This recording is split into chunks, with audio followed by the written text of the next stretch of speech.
DLA Piper globally is in excess of 4,000 lawyers. We're in over 30 countries. We're in all the major money centers around the world. We are, I think, most recently affiliated with a law firm in Peru. We have tremendous coverage.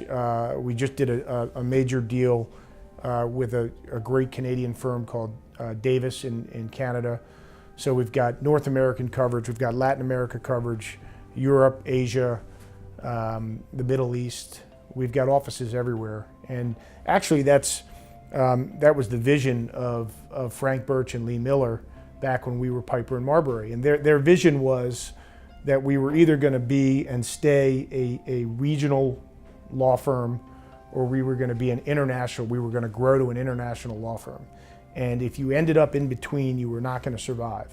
And Frank and Lee were right, because if you look at the firms that got stuck in between, they're no longer here. And so the Heller Ehrmans and the Howry and Simons and the like. And Frank and Lee implemented their vision to be a global business law firm, and it's been a huge success. And we see that because the first thing our clients ask is whether or not we match their global footprint. And we actually have a marketing tool that we use. It's a map, place map. And what we do is we highlight where we are and where the client is. And it's amazing, usually we get 75 to 100% coverage where we have offices or lawyers and the client has business operations. It's a tremendous selling opportunity for us with our clients. Because we have a global platform and we have some of the luminaries there, we're able to attract tremendous talent both at the national and at the local level, actually. And so we've got Senator Mitchell, obviously. We've got a strategic relationship actually with the Cohen Group in DC. Bill Cohen, who's the former Secretary of Defense. We collaborate a lot with them on work. We've attracted Stacia Kelly, who's a member of our Office of the Chair Management Team. Stacia was the former General Counsel and Vice Chair at AIG.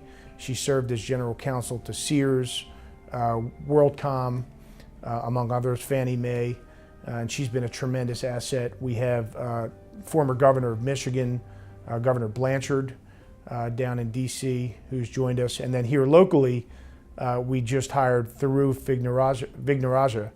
Thiru Vignarajah was the Deputy Attorney General who was responsible for the Syed case, the serial podcast, which you may be familiar with. And Thiru has joined us, and it's been a huge success, even in the first couple of months that he's been with us. Paul Taberzi did a fantastic job as the managing partner of the Baltimore office for, I think, almost 13, 14 years. He was a tremendous steward of the office to the community, and I'm fortunate to have inherited the good work that he's done. It's a challenge to be the global chair of the compliance practice group for the entire law firm around the world, to be the office managing partner in Baltimore, to maintain an active litigation, investigations, and compliance practice, to have a family, to have a pro bono practice, to have a commitment to the community. But the DLA Piper is really good at making that as easy as possible for me. So for instance, for office managing partner and global compliance management work, we have a tremendous telepresence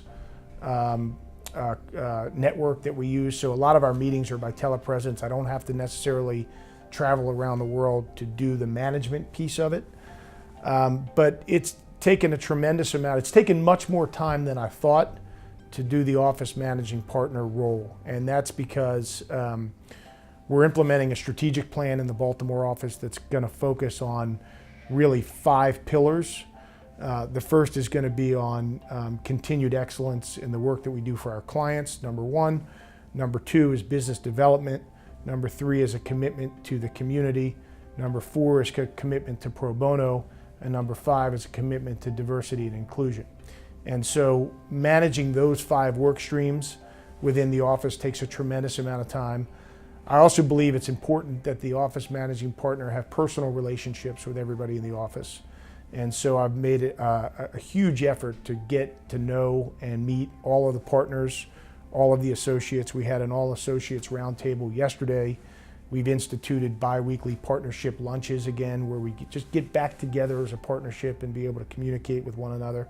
And then I'm the liaison to the rest of the law firm for the Baltimore office. And we've done some amazing things in the Baltimore office. I mean, and we are probably the best kept secret in the community and in the office. I mean, you mentioned the Major League Baseball investigation with Senator Mitchell. Charlie Sheeler, who's a partner in the Baltimore office, was the monitor for Penn State after the whole Jerry Sandusky debacle. We just did the IPO for Laureate. We have one of our women partners just got back from Nepal on a pro bono trip there for a number of weeks. We have tremendous tax, real estate. I mean, the work that we're doing, I'm presently doing an investigation for one of the world's largest NGOs in Gaza. And we're doing all of this out of the Baltimore office, staffed by Baltimore lawyers. And at the same time that we're doing this international and global and cutting edge work, we're doing great local work. We tried a case in Prince George's County not too long ago to verdict successfully for Pepco. We're handling cases in the local courts in Harford County, Baltimore City. So I feel like I've inherited this jewel that is hidden. And one of the reasons we're doing what we're doing with you is to try to get the word out about the amazing work that we're doing in Baltimore. And we do it at the local level, we do it at the regional level, we do it at the national level, and we do it at the global level. And all based out of this office in Baltimore. It's fascinating and it's really exciting.